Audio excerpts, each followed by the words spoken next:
ગોધરા પાલિકા દ્વારા દુકાનોના ભાડા વધારા સામે રોષ. મ્યુનિસિપલ શોપિંગ સેન્ટરના 400 દુકાનદારોએ બંધ પાડ્યું છે. પાલિકા દ્વારા દુકાનના ભાડામાં વધારો કરાયો હોવાનો આક્ષેપ છે. અગાઉ આવેદનપત્ર આપી ચીફ ઓફિસરને રજૂઆત કરવામાં આવી હતી. ભાડામાં ઘટાડો નહીં થાય તો આંદોલનની ચીમકી ઉચ્ચારવામાં આવી છે. નગરપાલિકા દ્વારા જે નગરપાલિકાની દુકાનો હતી એમાં 700% થી લઈને 1100%નો વધારો કરવામાં આવ્યો છે. નિયમ અનુસાર અને જે દરેક વેપારી પાસે લખાણ છે જેમાં દર 5 વર્ષે 10%નો વધારો લખેલો હતો અને એ પ્રમાણે નગરપાલિકા દર 5 વર્ષે 10%નો વધારો વસૂલી રહી હતી.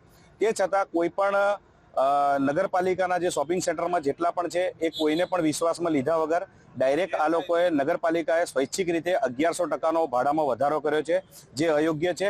કેટલાય દુકાનદારો એવા છે કે જે આ ભાડું ભરી શકે એવી પરિસ્થિતિ નથી અને આ જે 1100%નો ભાડો વધારો કર્યો છે એ બિલકુલ યોગ્ય નથી. એના માટે આજે નગરપાલિકા શોપિંગ સેન્ટર દ્વારા તમામે સ્વૈચ્છિક દુકાનો જ્યાં સુધી આપણા હિતમાં નિર્ણય ના આવે ત્યાં સુધી દુકાનો બંધ કરવાનું રાખેલું છે. 200 રૂપિયા ભાડું હતું, જેનું અત્યાર સુધીમાં 388 રૂપિયા હું ભાડું ભરું છું. છેલ્લા 5 વર્ષથી એમને વધારો કરેલો 10%નો, એ પ્રમાણે અત્યાર સુધી હું ભરતો આવ્યો છું. આજે મને બિલ મળ્યું છે 46,000 રૂપિયાનું. હું મારા ઘરનું પૂરું કરું કે એમને પૈસા ભરવું?